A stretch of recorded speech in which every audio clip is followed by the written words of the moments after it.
Hello everyone, welcome back to my channel which is future with tarot. And आज की जो reading है वो एरीज के लिए होने वाली है।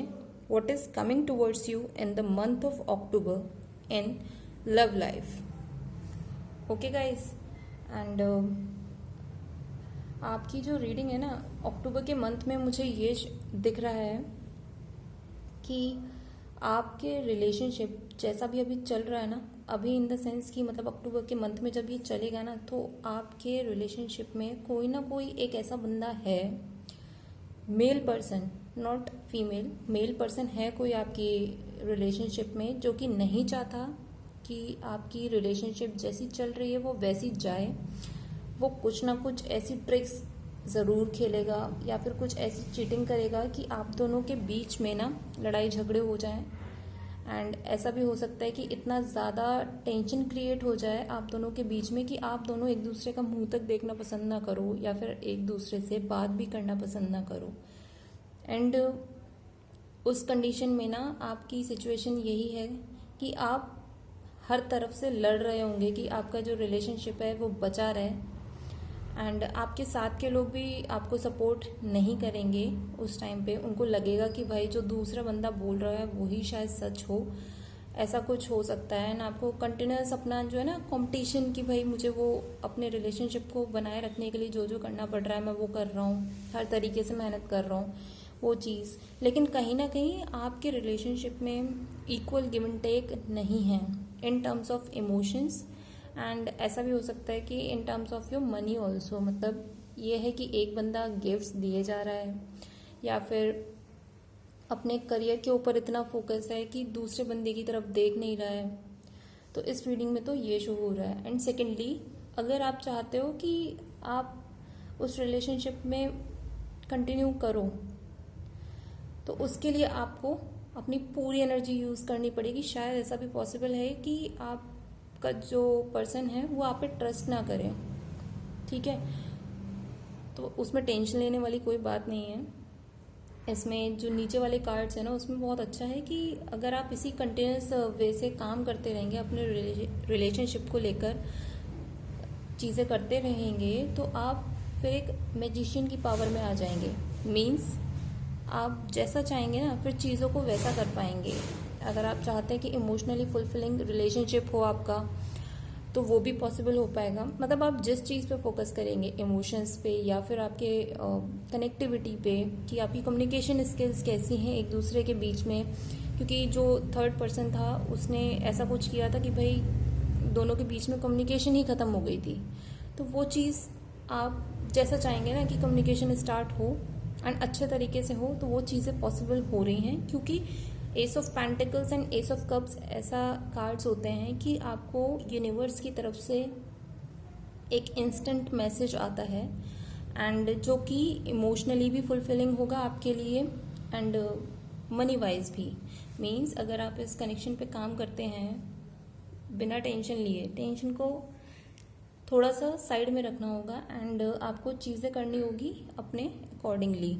आपको चैरियट वाली कंडीशन में आना पड़ेगा कि भाई अब इस रिलेशनशिप की कमान तो मुझे अपने हाथों में लेनी है एंड चीज़ों को मैं अपनी तरीके से करूँगा।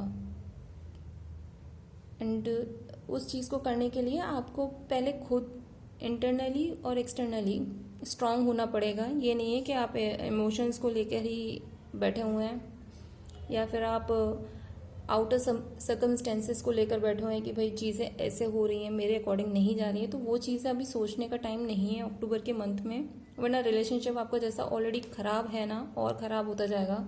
क्योंकि यहाँ पर एक दो लोग नहीं हैं जो कि चीटिंग के मोड में हैं, कुछ और लोग भी दिख रहे हैं। मतलब आपका होने वाला अच्छा खासा कंपटीशन होगा दो तीन लोगों के बीच में। एंड कहीं ना कहीं आपको भी ये फील होने वाला है कि इक्वल चीज़ें नहीं हैं दोनों के बीच में। बट ये होता है ना कि एक बार किसी का माइंड उस स्टेट में नहीं होता कि वो चीज़ों को समझ पाए। तो उस चीज़ में आपको क्या करना है, अपनी जो वीकनेस है ना उन पर काम करना है, उनको अपनी स्ट्रेंथ बनाना है। एंड यहाँ पे वैसे भी दो तीन मेजर अरकाना हैं, the strength card, the magician and the chariot card. And में अक्टूबर के एंड में चीज़ें आपके फेवर में होंगी, बट इतनी ज़्यादा फेवर में नहीं होंगी। मतलब कहते हैं ना कि एक बूस्ट मिलेगा आपके रिलेशनशिप में, बट उस चीज़ को कंटिन्यू करने के लिए अभी आपको और मेहनत करनी पड़ेगी। एंड गाइस, सेकंड सिचुएशन में मुझे ये लग रहा है कि आपके जो पार्टनर है ना, वो आपको इस तरीके से देख रहे हैं कि आप जो है सिचुएशन में, यानी कि अपने रिलेशनशिप में ना इक्वल गिव एंड टेक नहीं रख रहे हैं, या फिर आप किसी ना किसी और के साथ कनेक्टेड हैं, उनको ऐसा भी लग रहा है।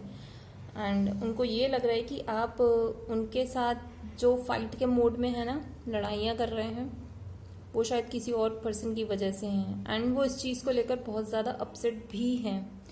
बट अगर आप चाहते हैं कि आप उसी सेम पर्सन के साथ, जिनके साथ भी हैं आप, उनके साथ रहें, तो बेहतर होगा कि आप अपनी वीकनेस पे काम करें, एंड जो आपके पार्टनर हैं उनको प्रेशियस फील कराएं। गिफ्ट्स के थ्रू नहीं, आप इमोशनली उनके साथ कनेक्ट हों, क्योंकि आपके जो स्पिरिट गाइड्स हैं वो क्लियरली आपको बोल रहे हैं कि आपको इस टाइम पे अपने इमोशंस के ऊपर काम करना होगा, तभी आपके पार्टनर को ना कंप्लीट फील होगा कि भाई जो आपका रिलेशनशिप है वो इक्वल है। ऐसा नहीं है कि आप उनके साथ होते हुए भी उनके साथ नहीं हो, एंड आपको अपनी एनर्जी को बैलेंस करना होगा। आपको अपनी नेगेटिव एनर्जीज या नेगेटिव इमोशंस को कंट्रोल करना होगा इस टाइम पे, वरना ये रिलेशनशिप टूट सकता है, ये क्लियरली शो हो रहा है। तो अक्टूबर के मंथ में लिटरली आपकी जो लव लाइफ है ना, वो बहुत ऊपर नीचे होने वाली है। मैं दोनों सिचुएशन वाले लोगों के लिए बोल रही हूँ, जिसमें पहले पर्सन, मतलब पहले वाली सिचुएशन में ये था कि आपको लोगों से फाइट करना पड़ रहा है अपने रिलेशनशिप को लेके, एंड सेकंड सिचुएशन में ये था कि आपका जो पर्सन है उसे ऐसा लगता है कि आप दूसरों लोगों के साथ कनेक्टेड हैं, उनको छोड़ के, मतलब उनके अलावा भी। तो दोनों ही सिचुएशन में सिर्फ और सिर्फ यही चीज़ है कि आपको अपने रिलेशनशिप पर ना काम करना पड़ेगा, वरना ये रिलेशनशिप टूट जाएगी, एंड इसे बहुत मुश्किल होगा, चाहे आप कितने भी उस गॉड मोड में क्यों ना हो भले ही, बट वो चीज़ें काम नहीं करेंगी। तो यूनिवर्स की तरफ से सीधा सीधा मैसेज है कि अगर आपने अपने इमोशंस पे काम नहीं किया, अपने फाइनेंसेस पे काम नहीं किया, इक्वल गिव एंड टेक नहीं किया अपने रिलेशनशिप में, या अपनी नेगेटिव साइड को या पॉजिटिव साइड को बैलेंस करते हुए नहीं चीज़ें की, तो ऑब्वियसली जो दूसरे लोग हैं वो आपके रिलेशनशिप को तहस नहस कर देंगे। क्योंकि जब ये होता है ना कि हमें शक होता है, तो हम प्रूफ नहीं देखते, हमें फिर लगता है कि भाई ये बंदे ने हमसे बात नहीं करी, शायद वो ये कर रहा होगा, इस बंदे ने हमारा कॉल नहीं उठाया तो शायद वो ये कर रहा होगा। तो मतलब ये है कि माइंड में ना चीज़ें पाइलअप होती चली जाती हैं, भले ही हमें उसके हमारे पास ना कंप्लीट प्रूफ ना हो। इंस्टेड हम ये सोचते हैं कि अगर हमारा पर्सन टाइम नहीं दे रहा है तो चीज़ें वो कहीं और गलत वे में टाइम दे रहा है। तो उस चीज़ को आप दोनों को मिलके काम करना होगा, तभी आपका रिलेशनशिप आगे कुछ टिक पाएगा, वरना तो आप लड़ते रह जाइए। ऑलरेडी इमोशंस यहाँ कम होते हुए दिख रहे हैं, तो इट वुड बी बेटर कि आप दोनों मिलके अपने रिलेशनशिप पे काम करें, तभी फ्यूचर में कुछ अच्छा होने वाला है। एंड अब हम देखते हैं कि हमारे जो मूनोलॉजी ओरेकल कार्ड है उनकी तरफ से क्या गाइडेंस है। इसमें ना ये है कि the end of a tough cycle approaches, full moon in Capricorn. तो ऑब्वियसली जैसा मैंने आपको बताया था कि आपकी सिचुएशन अच्छी नहीं चल रही है इस टाइम पे, एंड इमोशंस भी मतलब टूटते हुए या ख़राब होते हुए दिख रहे हैं आपकी सिचुएशन में। तो यूनिवर्स की तरफ से यही मैसेज है कि भाई आपका अक्टूबर में अगर आपने चीज़ें बैलेंस नहीं की, अपने कनेक्शन पे काम नहीं किया, तो ऑब्वियसली ये टूटने वाला है, एंड ये बहुत बुरी तरीके से टूटेगा। मतलब चीज़ें करते हुए भी ना आप एक दूसरे के, कहते हैं ना कि सामने तो होगे पर बात करने का मन नहीं करेगा, वो वाला हिसाब हो जाएगा। क्योंकि आपको अपनी पर्सनल लाइफ को बैलेंस करते हुए चलना है, वरना चीज़ें आपके हाथ से बिखरती हुई चली जाएंगी। इस टाइम पे आपको सब कुछ छोड़ छाड़ के ना अपने इमोशंस पे भी काम करना है। सामने वाला बंदा सोच क्या रहा है उस पर भी काम करिए, वरना ये रिलेशनशिप सीरियसली टिकने वाला नहीं है। तो प्लीज़ गाइस, अपने रिलेशनशिप के ऊपर थोड़ा सा फोकस कीजिए। तो अगर आपको ये रीडिंग पसंद आई हो तो do like, share, comment and subscribe to my YouTube channel which is future with tarot.